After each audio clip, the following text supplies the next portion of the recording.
telling someone, and they asked me, would you repeat that again? I was interested in going into broadcasting. I'm adopted. And that was my key out.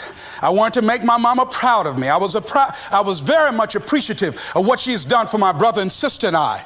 And that was my way out. And I went over to a radio station, asked a guy and told him that I was interested in broadcasting. He looked at me in my straw hat and my overalls. He said, you have any broadcasting background? I said, no, sir, I don't. What do you do? I cut grass. Young ladies asked me what kind of work I do, and I was working on a garbage truck. I say, well, I'm a sanitary technician. He said, we don't have any job for you. I decided that was something I was going to do. I decided I'm unstoppable. I'm going to go up and hit. I'm going to do this. I started going to the radio station every day, developing a relationship with the people that were doing what I wanted to do. And that's what I encourage you to do. Whatever area you want to go in, find people that are doing it the way you want to do it and develop a relationship with them.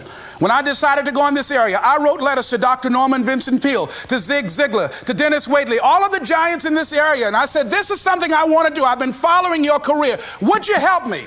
Dr. Norman Vincent Peale answered my letter, did an article on me, wrote about me in the most recent book that he issued, and done many broadcasts about me. I'd wanted to develop a relationship and rapport with those people that were achieving those things that I wanted to achieve. By the same token, I would go to the radio station, and I developed a relationship with the guys. And they used me as an errand boy when they needed some food or someone to go pick up entertainers that came into town. Temptation singing My Girl, Jerry Butler singing For Your Precious Love, Sam Cooke singing Darling You Send Me. I would pick up the entertainers at the airport and driving around in the disc jockeys, big Cadillacs. They didn't have any driver's license, but I was acting like I had some.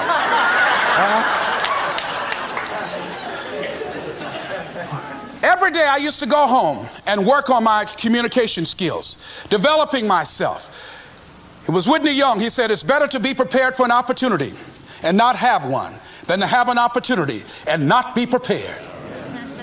Start working and developing yourself now and prepare yourself for what it is that you want, because you expect to get it. And when the disc jockeys were in the control room, I would go in and watch them and develop a trust level, and they would let me stay, and I would watch and observe them working the controls. When you want something out of life, don't worry about how you're going to get it. How is none of your business. The most difficult thing it is to hold the vision. It's to hold the vision. So there I was at the radio station.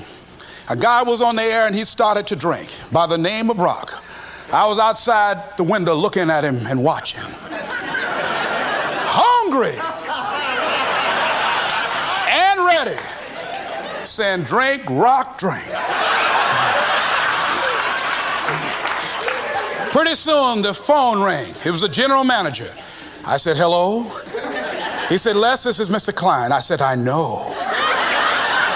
He said, Rock can't finish his program. He's slurring his words. I said, I know.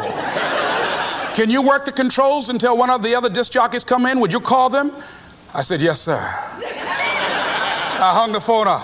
I said, now he must think I'm crazy. I called my mama and my girlfriend Cassandra, said, y'all come out on the front porch and turn up the radio. I'm about to come on the air.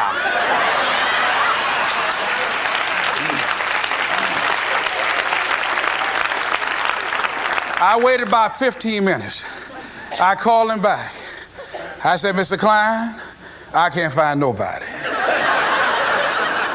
He said, well, why don't you go in there and work the controls until they get there? And don't say nothing here. I said, yes, sir. I couldn't wait to sit down at that turntable, Mustafa.